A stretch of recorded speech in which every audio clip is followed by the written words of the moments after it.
Hello friends, welcome to my channel. मैं आज आपके साथ लेके हुई सर्विसेज मार्केटिंग का नया टॉपिक जिसका नाम है consumer behaviour in services. Service consumer behaviour क्या होता है वो हम देखेंगे। So let's start with the introduction. Consumer behaviour is the study of consumers and the process they use to select, purchase and dispose of the goods and services. Consumer behaviour क्या होता है? एक तरह की स्टडी होती है, हम consumer के बारे में स्टडी करते हैं, या फिर एक प्रोसेस होता है जिसमें किसी प्रोडक्ट को या फिर सर्विस, गुड्स एंड सर्विसेज को सिलेक्ट किया जाता है, फिर उसको परचेज किया जाता है, फिर डिस्पोज किया जाता है। दिस प्रोसेस में consist of areas like psychology, sociology, anthropology and economics. This concept reveals the decision making process of individuals, groups and organisations. ये प्रोसेस जो होता है क्या कौन सी एरियाज़ को कंसिस्ट करता है? जैसे साइकोलॉजी हो गया, सोशोलॉजी हो गया एंड इकोनॉमिक्स एरियाज़ को कंसिस्ट करता है। और इस कॉन्सेप्ट ने बिल्कुल डिसीज़न मेकिंग जो प्रोसेस है उसको रिप्लेस कर दिया है। जो प्रोसेस डिसीज़न मेकिंग प्रोसेस एक इंडिविजुअल पर्सन का डिसीज़न मेकिंग प्रोसेस होता था, ग्रुप का होता या फिर ऑर्गेनाइजेशन का डिसीज़न मेकिंग प्रोसेस होता, उसको रिप्लेस कर दिया है कंज्यूमर बिहेवियर ने। कंज्यूमर का क्या बिहेवियर है, क्या एक गुड्स एंड सर्विसेज के रिलेटेड कैसे सिलेक्ट करेगा, उसका क्या बिहेवियर है एक चीज़ को लेकर। According to Batch and Batch, consumer behavior is the process and activities people engage in when searching for, selecting, purchasing, using, evaluating and disposing of products and services so as to satisfy their needs and desires. Consumer behaviour एक process है या फिर एक तरह की activity है। यहाँ पर क्या करते हैं, पीपल्स जो होते हैं, जो पर्सन्स होते हैं, वो एक प्रोडक्ट या गुड्स एंड सर्विसेज के लिए सर्च करते हैं, फिर उनमें से अपने पसंद या फिर सूटेबल प्रोडक्ट को सिलेक्ट कर लेते हैं, फिर उसको परचेज़ करते हैं, देन उसको यूज़ करते हैं, फिर एवेल्यूएट करते हैं वो प्रोडक्ट अच्छा था या नहीं था, फिर उसको डिस्पोज कर देते हैं उस प्रोडक्ट एंड सर्विसेज को। इससे क्या होता है, जो कस्टमर होता है उसकी नीड्स या फिर उसकी जो डिज़ायर्स होती हैं वो सेटिस्फाई हो जाती हैं। Consumer behavior is also termed as a consumer buying behavior, end user behavior और buyer behavior। कंज्यूमर बिहेवियर को हम और क्या बोल सकते हैं, consumer buying behaviour. Consumer buying behaviour मतलब कंज्यूमर का किसी चीज़ को बाय करने के लिए क्या बिहेवियर है। एंड यूज़र बिहेवियर भी बोल सकते हैं और बायर बिहेवियर भी बोल सकते हैं। Broadly, it is a decision-making process of individuals to allocate their potential resources, example, time, effort, and money for service consumption purpose। ये एक डिसीजन मेकिंग प्रोसेस होता है एक इंडिविजुअल पर्सन के लिए। मतलब ये कंज्यूमर, इसमें क्या होता है, कंज्यूमर डिसीजन में बनाता है, मतलब पहले सर्च करेगा अपन प्रोडक्ट के लिए, फिर उनमें से अपनी सूटेबल प्रोडक्ट को सिलेक्ट करेगा, देन परचेज करेगा, यूज़ करेगा। इसमें क्या कर रहा है, वो डिसीज़न बना रहा है, डिसीज़न ले रहा है कौन सा प्रोडक्ट उसके लिए अच्छा है। फिर इसमें कौन से एलोकेट पोटेंशियल सोर्सेज होते हैं, मतलब कंज्यूमर क्या यूज़ करता है, अपना टाइम लगाता है, अपने एफर्ट्स लगाता है प्रोडक्ट को ढूंढने के लिए, एंड अपनी मनी लगाता है उस सर्विस कंजप्शन पर्पस के लिए, मतलब उसको परचेज़ करने के लिए मनी का यूज़ करता है। देन इसके बाद हम करेंगे we drink soft drinks, eat cornflakes, use detergents to wash clothes and buy fuel for driving vehicles. इसमें क्या हो गया, जैसे उन्होंने बोला हम मनी लगाते हैं, टाइम एफर्ट्स लगाते हैं सर्विसेज के लिए। जैसे हम सॉफ्ट ड्रिंक कर रहे हैं, या फिर कॉर्नफ्लेक्स को ईट कर रहे हैं, खा रहे हैं, या फिर हम कपड़ों को धोने के लिए डिटर्जेंट यूज़ कर रहे हैं, या फिर फ्यूल डाल रहे हैं गाड़ी चलाने के लिए, उसमें फ्यूल बाय कर रहे हैं, मतलब पैसे देकर फ्यूल फिल करवा रहे हैं अपनी ड्राइविंग में, व्हीकल्स में। वो क्या हो गया, सर्विस हम डिसीज़न बना रहे हैं, हमें जैसे सॉफ्ट ड्रिंक करनी है या फिर वो कपड़ों को धोने के लिए डिटर्जेंट चाहिए, हमने डिसीज़न बनाया, फिर उसके लिए सर्चिंग शुरू कर दी, उनमें से प्रोडक्ट को सिलेक्ट किया, फिर उसको यूज़ किया, फिर उनको हम इवेल्यूएट करेंगे। हमारी जो नीड थी, हमारी जो वांट डिज़ायर थी, वो क्या होगी, सेटिस्फाई होगी। हमने कपड़े धो लिए, हमारी डिज़ायर फुलफ़िल होगी। देन जब वो पैकेट ख़त्म हो जाएगा तो वो क्या होगा, डिस्पोज हो जाएगा। वो इससे क्या होता है, हम जो टाइम लगा रहे हैं, हम उसको, जैसे कपड़े धोने में टाइम लगेगा, उस डिटर्जेंट पाउडर को सर्च करने में टाइम लगेगा, उसमें क्या होगा, डिसीज़न बना रहा है कंज्यूमर जो है डिटर्जेंट को ख़रीदने के लिए, अपना डिसीज़न मेकिंग प्रोसेस यूज़ कर रहा है, फिर अपना एफर्ट्स लगा रहा है उसमें, देन आगे अपने मनी को लगाकर उस चीज़ को बाय कर रहा है. On the other hand, the life of a durable product such as computer, smartphones, TV and so on is relatively longer. और दूसरी तरफ जो ड्यूरेबल प्रोडक्ट्स होते हैं, जैसे कंप्यूटर, स्मार्टफोन्स हो गया, टीवी हो गया, ये क्या रिलेटिवली लॉन्ग होते हैं, इनकी लाइफ जो होती है वो लॉन्ग होती है. मतलब जैसे हम सॉफ्ट ड्रिंक बाय करेंगे, ड्रिंक कर लेंगे, वो ख़त्म हो जाएगी, डिस्पोज हो जाएगी. फ्यूल भरवाएंगे हम अपनी व्हीकल्स में, वो क्या हो गया, थोड़े टाइम बाद हम एक दिन चलेंगे, 2 दिन जाएंगे, वो फ्यूल भी ख़त्म हो जाएगा, डिटर्जेंट भी ख़त्म हो जाएगा. जो कंप्यूटर है वो ऐसे तो नहीं, हमने कंप्यूटर बाय कर लिया, एक दिन चलाया, वो ख़त्म हो गया, हमें दूसरे दिन नया लेना पड़ेगा. स्मार्टफोन, टीवी, ऐसी ऐसी जो चीज़ें, इनकी जो लाइफ होती है वो ज़्यादा होती है. If they are maintained, repaired and upgraded time to time, their useful life can be increased significantly. अगर हम इनको मेंटेन करके रखें, हम ज़्यादा जैसे कंप्यूटर को ज़्यादा ही, अगर हम बहुत ज़्यादा उसको ज़्यादा चलाएंगे, उसमें जो वायरस आ जाएगा, अगर उसका कोई गलत यूज़ करेंगे या फिर कोई मेंटेन ही नहीं करेंगे उस चीज़ को, या फिर उसकी रिपेयरिंग टाइम टू टाइम नहीं करवाएंगे, उसको अपग्रेड, उसका वर्जन जो होगा उसको अपडेट नहीं, फ़ोन में हम जैसे अपडेट वगैरह नहीं करेंगे फ़ोन को, वो क्या होगा, हैंग चलने लगता है. हम उसको टाइम टू टाइम रिपेयर नहीं कराएंगे, मेंटेन नहीं करेंगे, अपग्रेड नहीं करेंगे. जैसे हमें अपग्रेड अगर हम करेंगे टाइम टू टाइम, सब कुछ उसका रिपेयर भी करवाएंगे, अपग्रेड भी करेंगे, सो उससे क्या होगा, उसकी जो लाइफ होगी, जैसे वो फ़ोन अगर 10 साल चलना था, अगर हमने उसकी रिपेयर करवाई, अपग्रेड किया, उसको अपडेट करते रहे, बिल्कुल मेंटेन करके रखा, ज़्यादा उसको, उसकी स्टोरेज फुल नहीं होने दी, ऐसे हैंग वगैरह, उसकी जो लाइफ होगी वो इंक्रीज़ हो जाएगी. However their breakdowns, wearing and tearing, rusting and obsolescence and unavoidable. The concept of a physical deterioration or consumption is not applicable to services. जो फिज़िकल डिटोरिएशन या फिर फिज़िकल कंजप्शन होती है वो सर्विसेज पे अप्लाई नहीं होती है. फिज़िकल कंजप्शन एक अलग हो गया, और सर्विस पे वो अप्लाई नहीं होती. Same food and beverages services can be thought as an exception. Food जो हो गया, जो बेवरेजेस सर्विसेज होगी, वो क्या होगी, एक एक्सेप्शन हो गया, एक्सेप्शन की तरह काम हो गया वो. देन आ गया factor influencing service consumer behaviour. कौन से फैक्टर्स हैं जो इन्फ्लुएंस करते हैं सर्विस कंज्यूमर बिहेवियर को. फैक्टर्स फर्स्ट है कल्चर, सोशल क्लास, सब cultures, reference groups and family. ये जो फैक्टर्स हैं, 5 फैक्टर्स हैं, वो क्या करते हैं, इन्फ्लुएंस करते हैं सर्विस कंज्यूमर बिहेवियर को. सो हम जैसे फर्स्ट अब करेंगे. फर्स्ट फैक्टर है कौन सा है, कल्चर.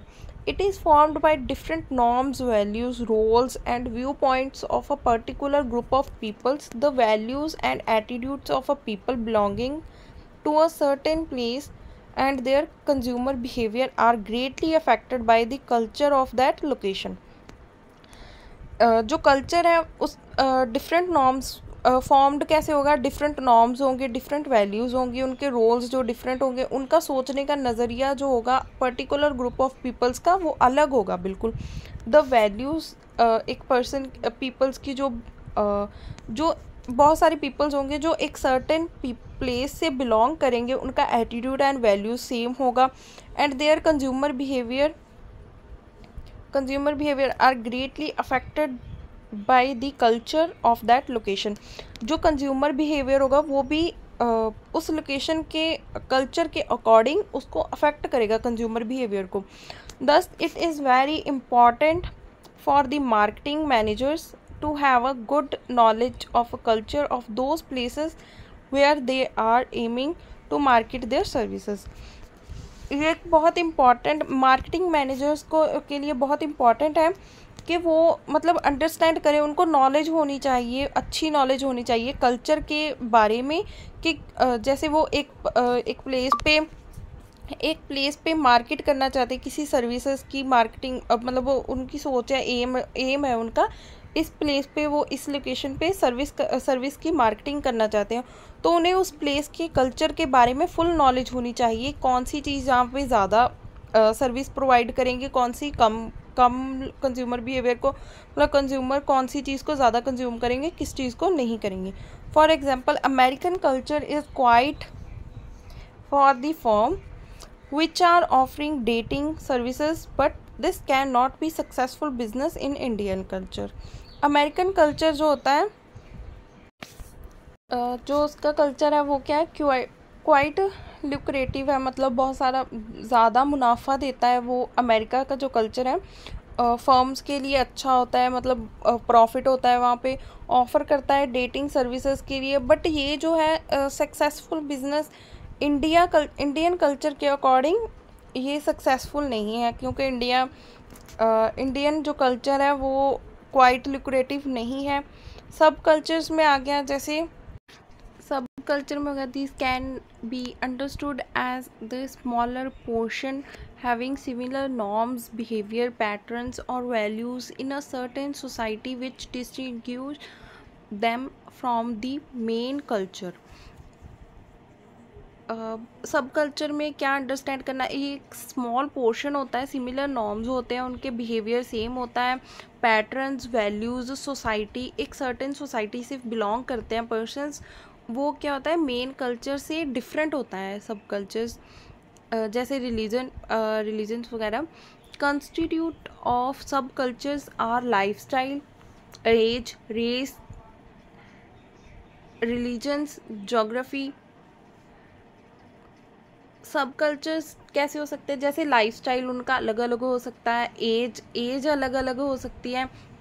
सब कल्चर्स भी जैसे फैक्टर्स इन्फ्लुएंस कर सकते हैं कंज्यूमर के बिहेवियर को, जैसे कोई पर्सन्स है सेम सोसाइटी से बिलोंग कर रहे हैं, उनका बिहेवियर सेम होगा, उनका लाइफस्टाइल, जैसे सारे जो एक सोसाइटी में रह रहे हैं उनका जो लाइफस्टाइल होगा सेम होगा, उनका रिलीजन सेम हो सकता है, वो फैक्टर्स जो होगा इन्फ्लुएंस कर सकते हैं. We can find north Indian restaurants in south India so that they can fulfill the eating habits of a North Indian peoples who reside in the southern part of the country.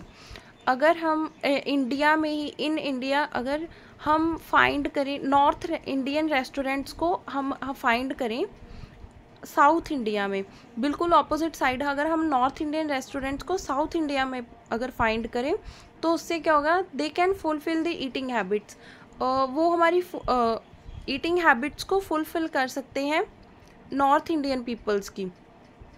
जैसे अगर कोई south India में north Indian peoples थोड़े बहुत रह रहे होंगे, north Indian restaurant अगर हम फाइंड करें साउथ इंडिया में, तो वो क्या कर सकते हैं, ईटिंग हैबिट्स को फुलफ़िल कर सकते हैं जो नॉर्थ इंडियन पीपल होंगे who reside the southern part, जो साउथ पार्ट में रह रहे होंगे कंट्री के. तो ये हो गया सब कल्चर. और कल्चर में जैसे था हमने देखा था, जैसे वेस्टर्न कल्चर जो होगा अलग होगा इंडियन कल्चर से, उनका जो बिहेवियर होगा वो भी उनसे मतलब सेम होगा. वेस्टर्न में उनका जो कंज्यूमर बिहेवियर होगा, सोचने का बिहेवियर होगा, वो डिफरेंट होगा. इंडियन कल्चर के अकॉर्डिंग हमारा बिहेवियर जो है वो अलग होगा वेस्टर्न के अकॉर्डिंग. देन थर्ड फैक्टर है social class. It includes all those individuals who have a similar lifestyles, norms, values, behaviors and opinions.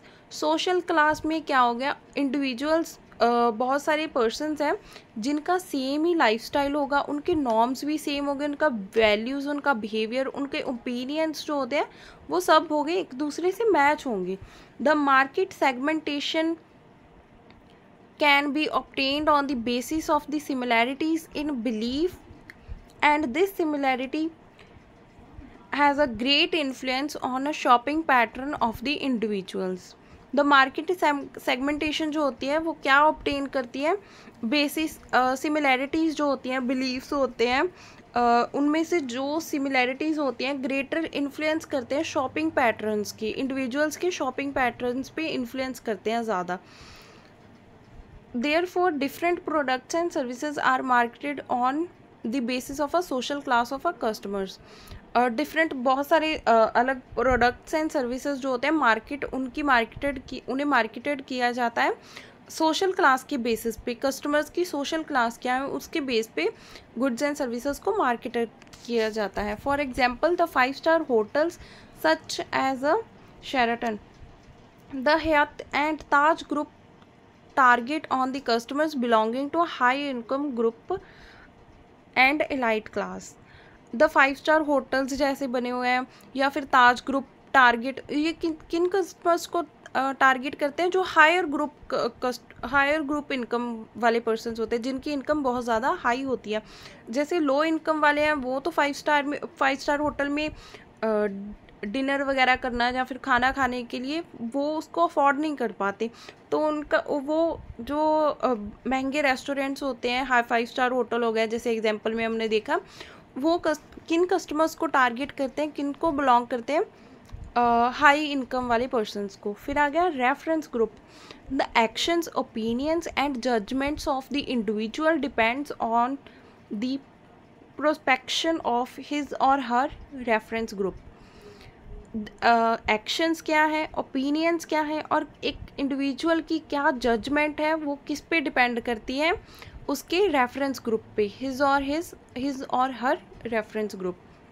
The use of reference group in the development of advertisement is quite common by combining the reference group with some certain type of products and services or certain behaviors. अगर हम reference group का use करें advertisement को advertisements को develop करने के लिए is quite common bye, इससे क्या होगा, रेफरेंस ग्रुप को कंबाइन कर सकते हैं with certain type of products and services certain behaviour. अगर किसी का सर्टेन प्रोडक्ट्स एंड सर्विसेज और उनका सेम बिहेवियर है उससे क्या होगा, रेफरेंस ग्रुप को कंबाइन किया जा सकता है. For example, Sahara Group of India utilized the popularity of Indian cricket team in their advertisements. जैसे सारा ग्रुप है इंडिया का, वो क्या होता है, यूटिलाइज किया जाता है, पॉपुलैरिटी करता है, वो एडवर्टाइजमेंट में इंडियन क्रिकेट टीम को पॉपुलर करता है. रेफरेंस ग्रुप हो गया. अगर हम जैसे किसी प्रोडक्ट के लिए इंडिविजुअल पे डिपेंड करता है उसकी जजमेंट, जो उसका ओपिनियन क्या, एक्शंस क्या है, हिज और हर रेफरेंस ग्रुप पे हम किसी को रेफ़र कर रहे हैं कोई चीज़. ये दो तरह हो सकता है, जैसे एक हो गया प्राइमरी रेफरेंस ग्रुप, एक हो गया secondary reference group. Primary reference group क्या हो गया, इसमें क्या इंक्लूड होता है, जिन पर्सन से हम डेली मिलते हैं, डेली हमारी बातचीत होती है, जैसे फैमिली होगी, क्लोज फ्रेंड्स हो गए, जहाँ हमारा रूममेट वगैरह हो गया, वो क्या हो गया फर्स्ट प्राइमरी रेफरेंस ग्रुप में आ गए. जैसे हमें कोई चीज़ बाय करनी है, जैसे हमें कोई फ़ोन बाय करना है, वो हमारी हेल्प कर सकते हैं डिसीजन मेकिंग प्रोसेस में, हमारे बिहेवियर को भी इन्फ्लुएंस कर सकते हैं. जैसे हम कोई रेडमी का फ़ोन बाय कर रहे हैं, वो हमें बताएंगे नहीं मेट्रोला का नया फ़ोन आया वो बाय करो, वो अच्छा है उससे. जैसे इसमें क्या होगा, वो हमारे बिहेवियर को इन्फ्लुएंस कर सकते हैं, हमें रेफ़र कर सकते हैं, हमें रेफरेंस दे सकते हैं, वो प्रोडक्ट अच्छा है, मैंने यूज़ किया था ऐसे. वो क्या हो गया, प्राइमरी रेफरेंस ग्रुप. देन आ गया सेकेंडरी रेफरेंस ग्रुप. क्या हो गया, जिनसे हम डेली नहीं बातचीत करते हैं, वो हमें रेफरेंस कर रहे हैं किसी चीज़ के लिए, मतलब जैसे बोलकर नहीं. जैसे रेफरेंस ग्रुप में हो गया, जैसे हमारे कोलीग्स वगैरह हो गए, हमारे सीनियर्स हो गए, हमारा बॉस हो गया, जिनसे हम कभी कभी मिलते हैं, जैसे काम के टाइम मिल गए, जैसे 2 बजे तक काम है, 2 बजे तक हम मिलेंगे, फिर घर आ जाएंगे. जैसे सारा दिन नहीं रहते, वैसे हम उनको फॉलो करते हैं. जैसे हमारे बॉस ये ब्रांड यूज़ करें, हम भी ये ब्रांड यूज़ करेंगे. वो क्या हो गया, रेफरेंस ग्रुप, हमें उन्होंने रेफरेंस दी है ना. फिर आ गया फिफ्थ फैक्टर है family. Most of the time purchase decisions are not taken by a single individual, but in fact there are a number of other family persons who have to decisive position in the buying decision. बहुत सारी time ऐसा होता है जब एक single individual person decision नहीं ले पाता है परचेज़ करने के लिए किसी चीज़ को, बट इनफैक्ट इसमें क्या होता है, अदर फैमिली मेम्बर्स, बहुत सारे अदर फैमिली मेम्बर्स हो सकते हैं जो बाइंग डिसीजन में हेल्प कर सकते हैं, पोजीशन होती है उनकी भी. Thus, it is very important for a marketers to have a clear understanding of how these different individuals have a power to influence the buying decision so that they can be targeted with the help of a marketing messages. इससे ये एक बहुत important होता है marketers के लिए कि वो क्लियर अंडरस्टैंड करें कि हाउ हम कैसे डिफरेंट इंडिविजुअल्स को इन्फ्लुएंस कर सकते हैं हमारे प्रोडक्ट को बाय करने के लिए, उनके डिसीजंस को कैसे इन्फ्लुएंस कर सकते हैं. ये पावर होनी चाहिए मार्केटर्स में. डिफरेंट इंडिविजुअल्स का सोचने का नज़रिया जो डिफरेंट होगा, हम कैसे टारगेट कर सकते हैं अपनी मार्केटिंग मैसेजेस की हेल्प से. There are a number of individuals who have the influence on the decision making process. यहाँ पर बहुत सारे नंबर ऑफ इंडिविजुअल्स हैं जो इन्फ्लुएंस होते हैं डिसीजन मेकिंग प्रोसेस से. Initiator, the one who gets the idea of a buying products और services for the first time. The one who, जो एक पर्सन्स होते हैं जो जैसे उनको आइडिया आता है, जैसे गुड्स एंड सर्विसेज को फर्स्ट टाइम में गेट कर लेते हैं, जैसे बाय करते हैं गुड्स एंड सर्विसेज को फॉर फर्स्ट टाइम. इन्फ्लुएंसर हो गया the one who has a decisive influence on the final buying decision. Influencer कौन से होते हैं? एक हो गया इनिशिएटर हो गया जो हमने पढ़े, जो क्या करते हैं, वो पर्सन्स होते हैं जो हु गेट्स आइडिया, जो आइडिया देते हैं बाइंग किसी प्रोडक्ट एंड सर्विसेज को फर्स्ट टाइम बाय करने के लिए. इन्फ्लुएंसर हो गए द वन हु हैज़, जो इन्फ्लुएंस करते हैं हमारे फाइनल बाइंग डिसीजन में, हमें इन्फ्लुएंस करते हैं, हमें बताते हैं ये प्रोडक्ट अच्छा है, हमारी हेल्प करते हैं. इन्फ्लुएंसर्स हो गए. डिसीजन मेकर क्या हो गया? The one who decide what to purchase. Decision maker होता है जो हमें हेल्प करता है डिसाइड करने में कि हमें क्या परचेज़ करना है. और परचेज़र जो होता है जो एक्चुअली प्रोडक्ट को बाय करता है.